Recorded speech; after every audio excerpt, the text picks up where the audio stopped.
WBR coming back at you guys. This is another Raw recap. So the beginning of Raw, what happens is New Day gets introduced. They come in the ring and they start just bashing on Pittsburgh, yeah. which was a great segment. And then you don't really understand what's happening, why they're just out there.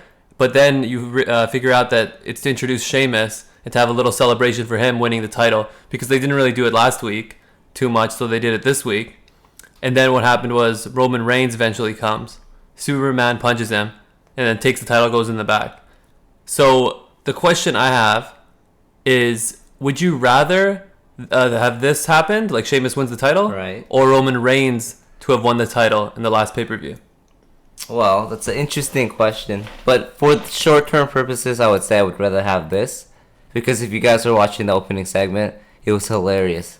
The way they're just constantly mocking Roman Reigns. Sheamus 5'15", you know how his title stand is super short. It's kind of funny and it's good. It's good promos just to make Roman a bigger underdog because he's eventually going to win. But for the time being, I don't mind that at all. Yeah. To me, I completely rather have this happen, Sheamus wins. But it's not just because of Roman Reigns. To me, I think it's more entertaining when a bad guy is the champion. It's just so much better that way. They can make fun of the crowd, get them riled up. When it's a babyface who's holding the title, like when John Cena was holding it for a million times, it just isn't that great to watch. There's not that many things that can be done. The ending's too predictable when a babyface holds the title, you know. He just has to come through all this adversity, and then in the end he comes out on top. Yeah, there's nothing exciting unless they do a heel turn or they cheat to win, which when they're trying to build their Superman type characters, it doesn't happen anymore. Yeah, exactly. Like those anti-heroes don't exist anymore. Yeah, but did you notice Roman Reigns is basically the new John Cena? John Cena's not here, and he just gets the same authority treatment, how he gets shafted week in, week out. They keep making fun of him on the mic. Nothing's really changed. That's true. It's just Roman Reigns is John Cena, except John Cena's way better on the mic. Yeah, way better on the mic, but I don't know. It kind of seems like the crowd wants Roman to win, but like not really. Yeah. The ones who don't like John Cena don't like Roman Reigns, and the ones who like John Cena like Roman Reigns. Yeah, but I feel the ones who don't like John Cena hate John Cena, but they're like, they can either like Roman Reigns or they don't. Because, you know, the people who don't like John Cena is just massive fan. Like, they let him know. Whereas the universe right now is undecided on Roman Reigns. Well, it's interesting the last few weeks, before Seth Rollins went down, the weeks beforehand, did you notice how the New Day kind of lost some of their opening spots or their big promos? Like, they weren't really booked having too many of those awesome intros. And then, after Seth Rollins went down, now they opened up Raw last week, and they're probably going to have a huge part on Raw for the following weeks to come. It just feels to me like there's not that many people, like not much talent going on right now. So it's like they're limited in what they can do. And the Dudley boys, they're having a big segment with the Wyatt family now. Yeah, but the thing is, they need to be in the opening spot because the way they have Sheamus as the champ right now, he needs a lot of help because his character right now is supposed to be kind of a joke who doesn't deserve to be the champ. That's why they made a faction for him, which we'll get into. They made a faction for him so he can win with a lot of help. Like, kind of like how Seth did it, but even more. Yeah, like less legitimate than even Seth Rollins, because they made him win some matches, but they're probably never going to make Sheamus win a clean without match. help, yeah. Yeah, and then the next, like 3 months. Yeah, because usually what's going to happen is it'll be like, you know, some kind of tag team match, or he'll have people around him. Then they'll do a bunch of distractions, and then he just ends up doing the bro kick, and he gets the pin. Yeah. But that's why they need the New Day and other talents like that. That's why they needed a form of faction to continue the storyline. Yeah, that's true. Okay, well, another thing that happened during the Raw that I thought was kind of interesting was Lana came out. So she's back in the WWE after suffering her wrist injury. So now that she's back... Does she even wrestle? Does she have a wrestling pedigree? I'm not sure. She's supposed to be a diva, like a WWE diva. Oh, okay. I'm pretty sure that's what's supposed to happen. She's like a Summer Rae.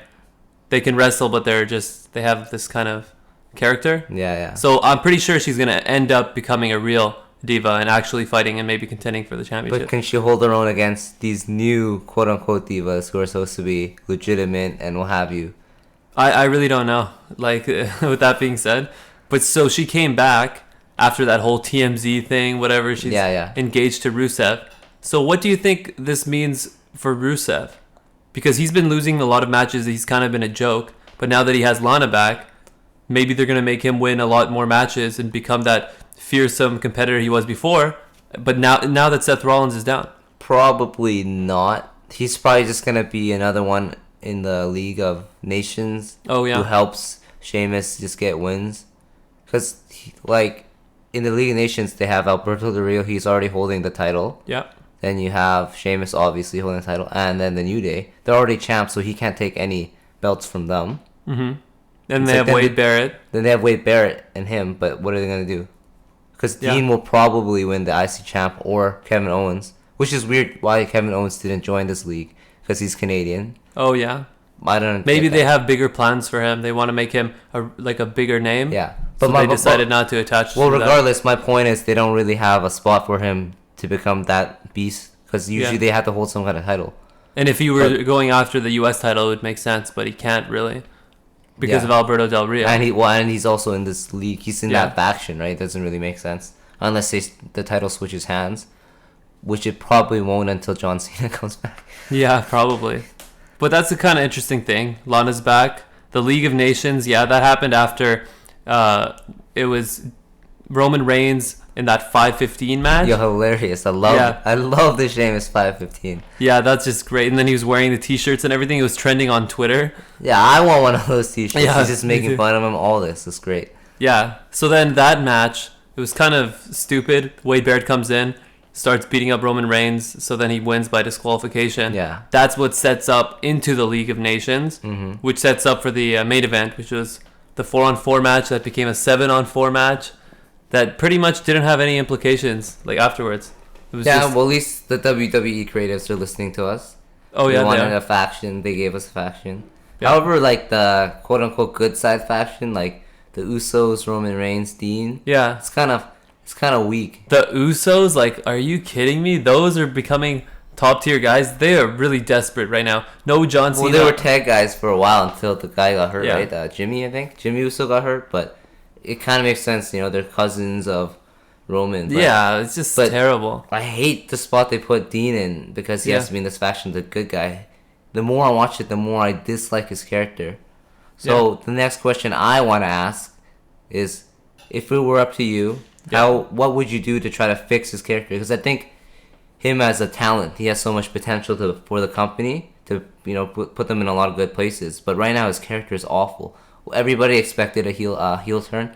They didn't happen. What would you do to fix the Dean problem? Yeah, like you were saying a couple weeks ago during the pay-per-view, I was predicting and hoping that Dean turned heel, because to me, Roman Reigns versus Dean Ambrose would have been an amazing rivalry. This rivalry could have went on for 5-6 months, all the way into WrestleMania, easily, and the crowd would have been a lot more into it than Sheamus, because literally half the fans would be cheering for Dean Ambrose and the other half would be Roman Reigns, but in the way that they're into the match, they actually want to see real wrestling, because they'd have to make the results ambiguous though, right? Yeah, they'd have to win. Yeah, exactly. Maybe do a double count out or something, in a last man standing match or Iron Man match. Yeah, something. Oh yeah, something like that. Because right now, Sheamus versus Roman Reigns, no one cares about the match. They only care about who's gonna come in to interrupt and when they're gonna come to interrupt, and whether it's gonna mean that Roman Reigns is gonna win the title or win via disqualification or something. No one actually cares about the match.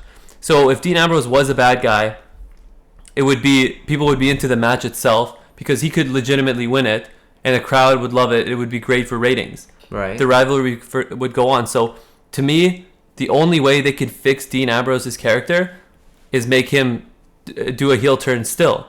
Because what happens yesterday on Raw, Roman Reigns, you know how they got in that 5:15 match, and then the Authority said if he wins, then he'll give him the IC match, and then the Usos, all that, whatever. Right. So Dean Ambrose should get upset and just maybe come in during their pay-per-view match and beat up Roman Reigns or something, or cause him to lose. Just become a heel. Their rivalry's way better than Sheamus and Roman Reigns. Turn Dean Ambrose into a heel. That's my answer.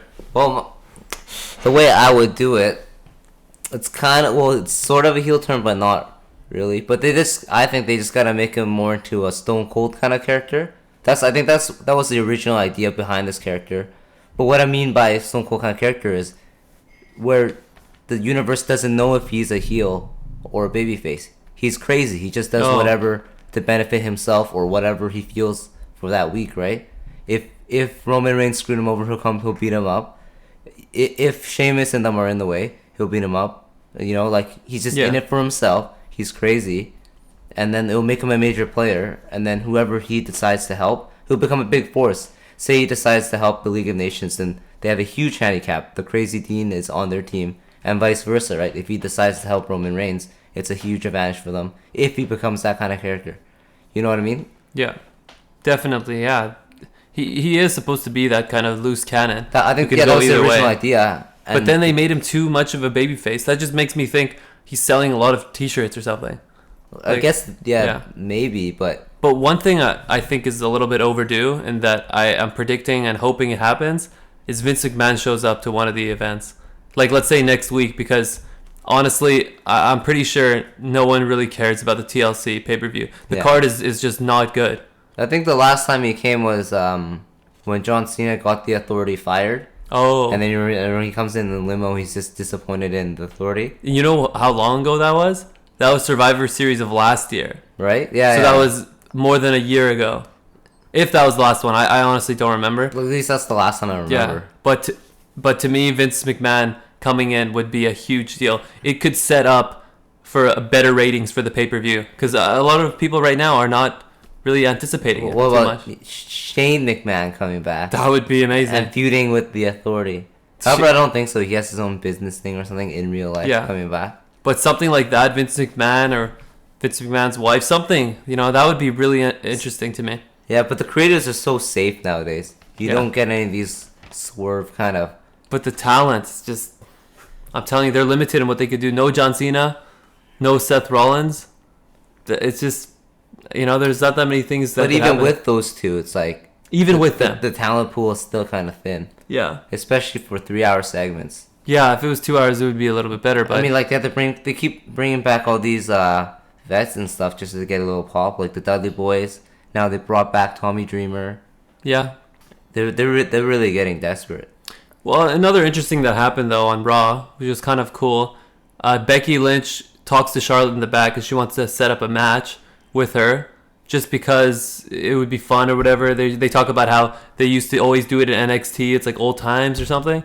So they ended up having the match. Was it for the belt? No, it's just a normal match. Right? Yeah. Yeah, so then Charlotte, what happened was she went down like as if she had an ankle injury, and then Ric Flair was pretending to like come in the ring or whatever, and then Becky Lynch is all concerned. She turns around, and then Charlotte comes up, if she actually faked the injury, and then pins pins Becky Lynch and gets the victory via like kind of a dirty play, right? Which kind of threw me completely off guard. Yeah, because that's not what the female John Cena would do. Yeah, so that was super surprising, and then Becky Lynch was upset. Mm-hmm. She goes to the back, talks to Charlotte. Charlotte's saying, "Hey, this is the big leagues.